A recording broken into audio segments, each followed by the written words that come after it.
of all, I have to say, for Taiwan democracy, our democracy is still very young, so we start, still learning. Not mention direct democracy. My thinking and my idea for this topic is that what is direct democracy? My idea is that direct democracy is a remedy to all make up for the representative system or representative politics. However, there's still lots of debate, pros and cons about what kind of direct democracy or how can we have a direct democracy to really make up for the representative politics or representative system. Especially after implementation of 10 referendum last year with the local general election, we found a lot of problems and a lot of areas that actually we need more time to fix, or we need to learn from other countries to fix what we just found last year. So after having such a referendum, there's one thing I think we need to think over. That is how to make the referendum a conflict resolution instead of a new beginning of the controversy. So, in other words, a referendum should be used to solve the problem or to solve the conflict or different positions about the public issues instead of having, or creating another round of controversies.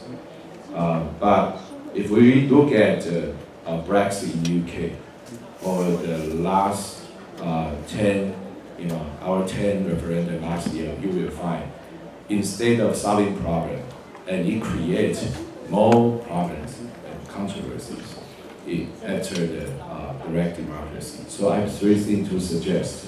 There's one thing. First of all, we should have more time to debate, to have a social discussion. And number two. It's ironic because we're running out of time. Oh, okay. Yes.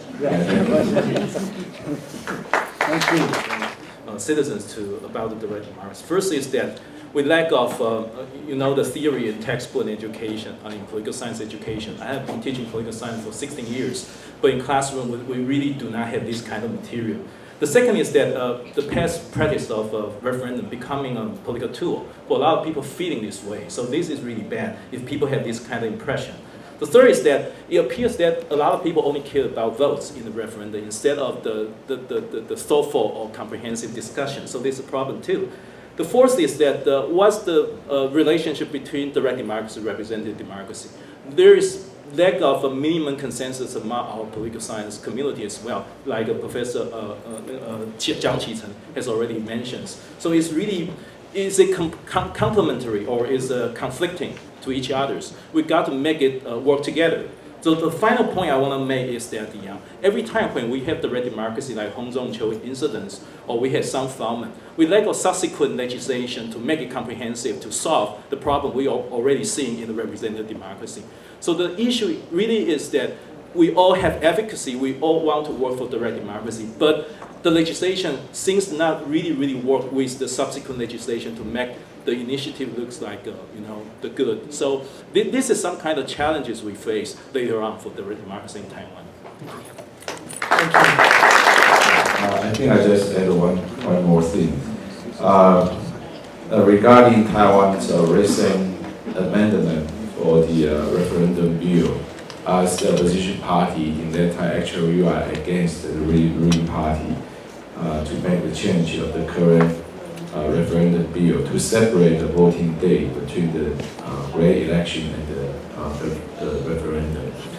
Because our point is that they may produce a new problem of lower participation of the general public to vote the referendum. So we are still thinking to encourage the participation of the referendum, the combination of the gray election and the referendum vote should be maintained.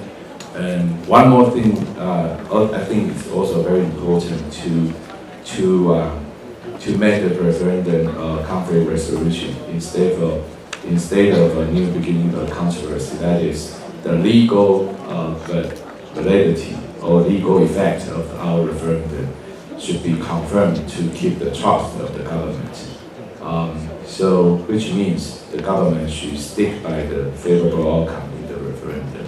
Otherwise, you would make referendum just for references instead of solving the problems. Thank you.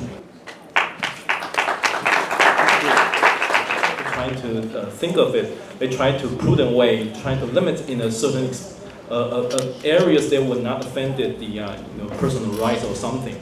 I don't know whether later on they will reconsider it to make it a little bit more, breaking those kind of restrictions. But I think for example, like a lawmaker like your menu might probably answer you better in this regard. Here I've now had the great luck to have come to Taiwan 3 times, and I was here before the referendum, and then shortly after the referendum, and now with a bit of distance. And what I saw is that after this first experience, the Taiwanese were very quick to evaluate what had happened and to adjust. Like any good mechanic knows that even the best machine needs some adjustment here and there. And so what I think was a very good decision was to de-link the elections and the referendum in order to depoliticize the issues that are being brought to the table. Now, one thing that comes with that is that an approval threshold of 25% is something that in my opinion, might be very hard to maintain in the future. More than 25% of people come to presidential elections, but to mobilize people to come to vote for referendums, it will be more difficult. And so,